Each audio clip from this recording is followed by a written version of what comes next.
Isaiah. Let's start with the exercise on slide 1. Read Isaiah 6 verses 1 to 8. Number 1, what are the circumstances of Isaiah's commissioning? And number 2, what do we learn about God here? Please pause the video at this point so that you can answer the question.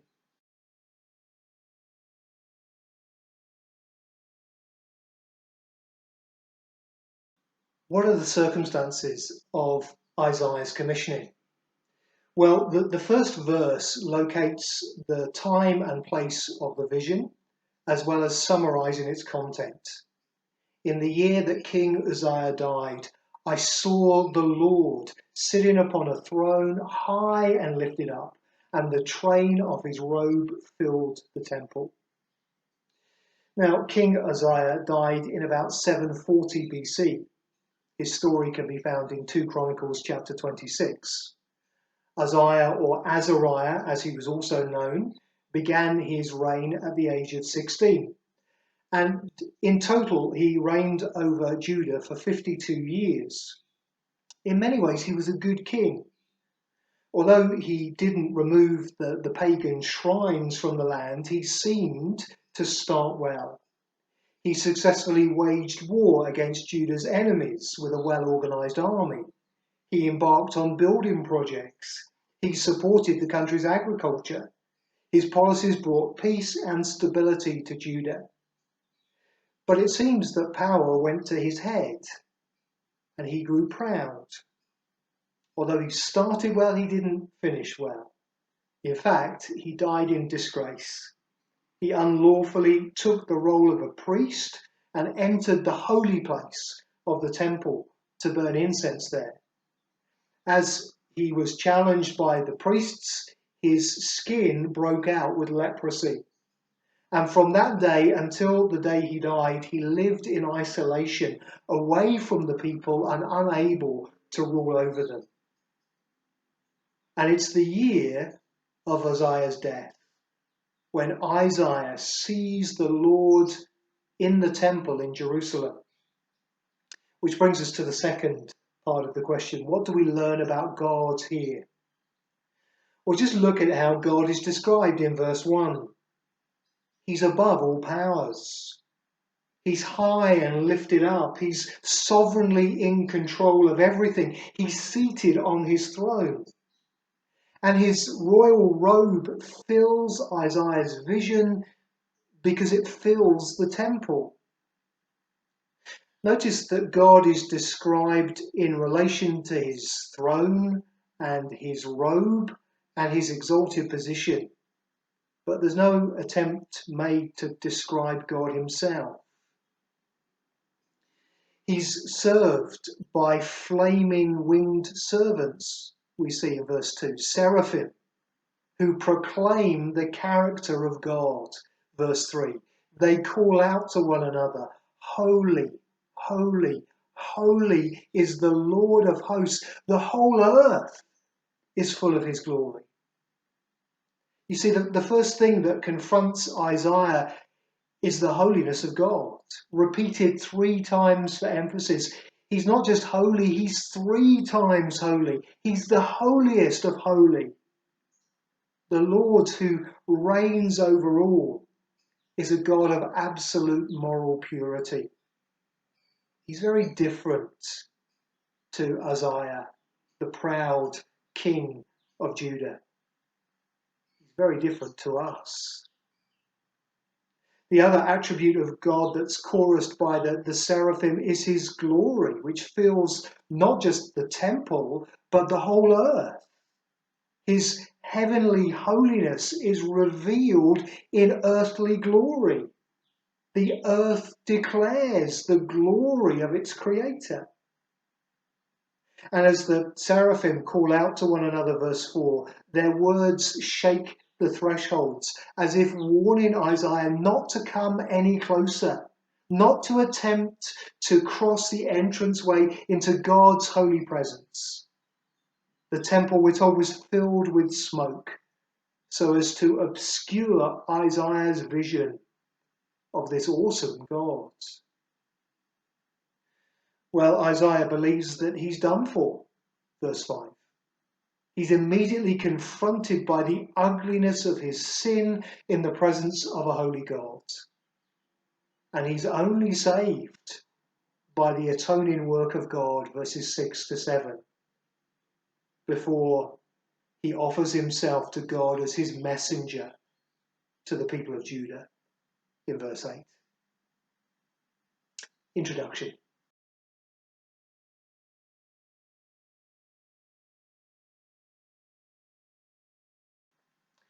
Isaiah, the son of Amos, was married to a prophetess and was the father of at least 2 sons. His name Isaiah means the Lord saves. Now it seems that Isaiah received a number of visions from God. These were given during the reigns of 4 kings of Judah: Uzziah, Jotham, Ahaz, and Hezekiah. Uzziah died in around about 740 BC and Hezekiah in 687 BC. So these visions of Isaiah spread over about half a century. Isaiah's ministry was to the southern kingdom of Judah and to its capital city, Jerusalem. We've just looked at Isaiah being commissioned by God in the year that King Uzziah died. Now, at that point in history, Israel, the northern kingdom, was in the final stages of collapse. In 722 BC, they were invaded and captured by the Assyrians. The southern kingdom, Judah, was facing a similar fate. Like Israel, they were socially and religiously corrupt. Historically, the book of Isaiah deals with the Assyrian crisis in 734 BC. It deals with the siege of Jerusalem by Sennacherib in 701 BC. It deals with the Babylonian exile in 587 BC, and then the return to Jerusalem some 70 years later. Isaiah is an 8th century prophet whose prophecies not only address the crises of his own day, but also address events in the 6th century. In fact, as we'll see, his prophecies clearly announce the coming of Jesus himself. There are a number of important themes in Isaiah. Here are just some of them: the holiness of God and the sin of Israel, the judgment of God on Israel and on the nations for their sin, the coming redemption and restoration of God's people, the coming inclusion of the nations, the Gentiles, in God's people, and the theme of the servant of the Lord and the coming Messiah, God's promised king like David. God is described in the book of Isaiah as the Holy One of Israel. That title is found 30 times in Isaiah, compared to only 6 times in the rest of the Old Testament. God is also described here in this book as the Saviour and the Redeemer of his people. Isaiah tells us that God's Spirit is at work in the lives of his people and that God rules over human history. Isaiah tells us that God has a remnant amongst his people, that there will be some who remain after God's punishments. He calls Israel the servant of the Lord. But ultimately, he describes the hope of Israel being an individual who also bears that same name, the servant of the Lord. Isaiah calls God's people to have faith in God's promises. Isaiah tells them that it's faith in God that will sustain them through the difficult times, and that faith in God is shown to be real by obedience to God. An outline of Isaiah.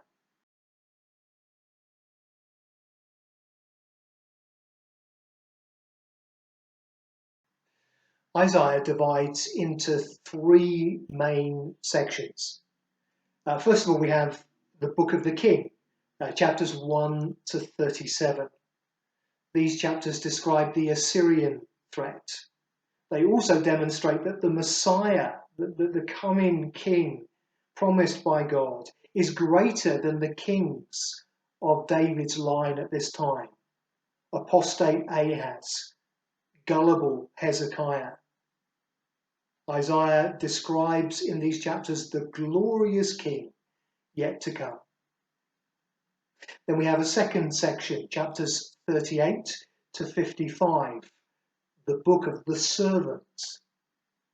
So these chapters describe the Babylonian threat and the return of God's people from exile. After Hezekiah's great sin of unbelief and the judgment of exile on a sinful people, Isaiah foresees in this section the servant of the Lord, the sin bearer, the saviour of the world. Which brings us thirdly to chapters 55 to 66, the book of the anointed conqueror. These chapters predict that after the exile, the people will still not feel fully free. And so Isaiah promises the coming conqueror, one who would punish God's enemies, one who would save God's people.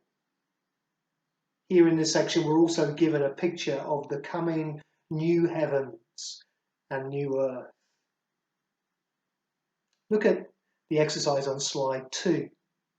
Read the fourth servant song. That's Isaiah 52:13 to 53 verse 12. What do we discover here about God's servant? Please pause the video at this point so that you can answer the question.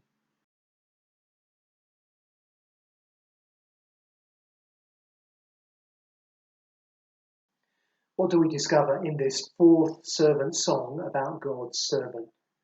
Well, unfortunately, we don't have time to look at this incredible passage in any detail. But here we have a prophecy that predicts the death, resurrection, and exaltation of Jesus some 700 years before it happens. Notice the basic outline of this fourth servant song. 5 sections. Number 1, that the servant was honoured but humiliated. That's chapter 52, 13 to 15. Number 2, he was despised and rejected. That's 53, 1 to 3. Thirdly, he suffered for us. That's 53, 4 to 6. Fourthly, he was innocent and unresisting. That's 53, 7 to 9. And then fifthly, he was honoured because of his humiliation. 53, 10 to 12. You see, at the heart of this servant song are these words. Surely he took up our pain and bore our suffering. Yet we considered him punished by God, stricken by him and afflicted. But he was pierced for our transgressions. He was crushed for our iniquities. The punishment that brought us peace was on him, and by his wounds we are healed. We all like sheep have gone astray. Each of us has turned to our own way, and the Lord has laid on him the iniquity of us all. Here, Jesus' death as our substitute is predicted by Isaiah, the servant who suffers for sins that are not his own. Well, finally, let's think about the importance of Isaiah for Christians.